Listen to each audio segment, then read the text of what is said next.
Je reste pour les enfants. Je me suis sacrifiée pour mes enfants.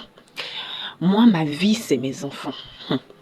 Mesdames, cette phrase est très dangereuse. Au départ, moi-même, je le disais. Et je pense que j'avais fait même une vidéo où je l'avais dit.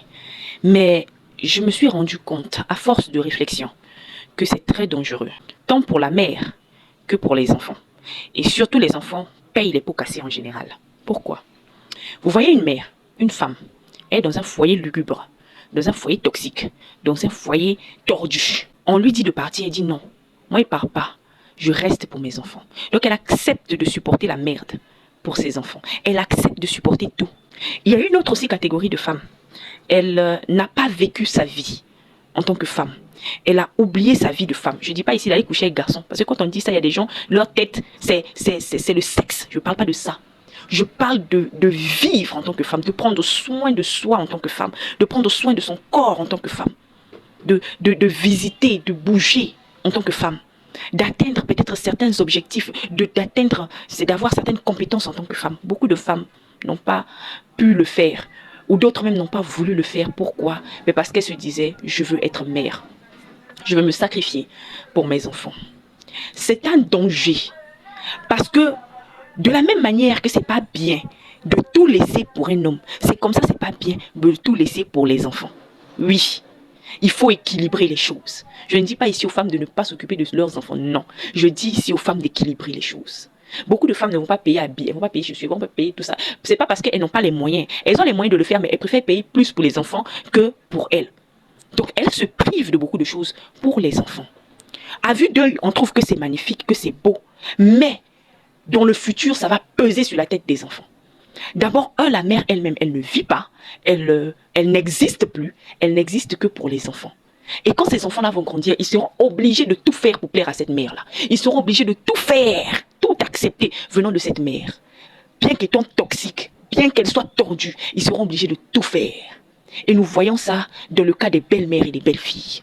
Une femme qui s'est sacrifiée pour son fils. Une femme qui a accepté tout et n'importe quoi pour son fils. Quand ce fils-là grandit, elle exige de ce garçon qu'il fasse tout ce qu'elle veut. C'est là on va voir, je construis d'abord la maison de ma mère. Je fais tout d'abord pour ma mère au-dessus de tout. Ma mère, oui. Parce que cette femme s'est sacrifiée. Et cette femme estime que comme je me suis sacrifiée, tu dois accepter tout ce que je veux. Et ce n'est pas bon parce que en voulant bien faire, tu deviens mauvaise. C'est humain.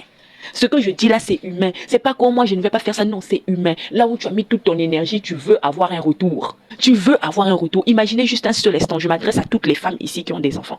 Un seul instant. Tous les sacrifices que vous êtes en train de faire pour vos enfants. Là. Imaginez qu'ils ne réussissent pas dans la vie. Qui n'arrivent pas à atteindre, qui n'arrivent pas à finir les études, par exemple. Vous voyez que vous allez vous sentir vraiment déçus. Parce que vous avez fait de lourds sacrifices. Imagine que vos enfants vous mettent entre guillemets de côté.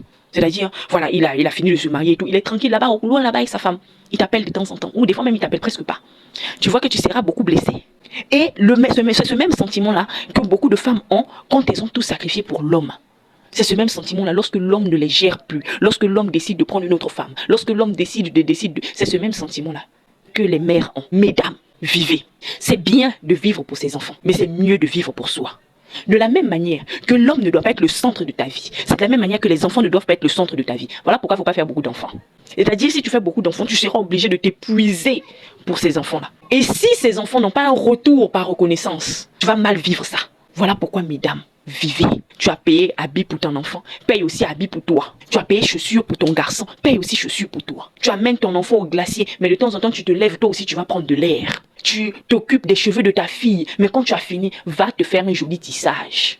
Va te faire une de belles tresses. Prends soin de toi. Tes enfants n'ont pas besoin d'une mère parfaite. Ils ont besoin d'une mère heureuse. Ils ont besoin d'une mère épanouie. Je me rappelle quand j'étais petite, quand je voyais ma mère s'habiller, se coiffer. Elle était belle et mon cœur était rempli de joie. Je me rappelle encore de ce sentiment-là. Quand elle revenait du salon de coiffure, je la trouvais belle et j'étais fière d'avoir une mère pareille. Mesdames, c'est dangereux. Je me sacrifie pour mes enfants. Je fais tout pour mes enfants. Non, non, non. Arrêtez, sortez du sacrifice, sortez de l'amour sacrificiel. Faites les choses pour vos enfants, oui. Mais n'oubliez pas que eux, ce sont des êtres humains. N'oubliez pas que vous les avez mis au monde, mais vous n'avez pas mis au monde leur cœur. N'oubliez pas que eux aussi, ils auront leur vie. Ils auront leur existence. Et vous aussi, vous avez votre vie, vous avez votre existence.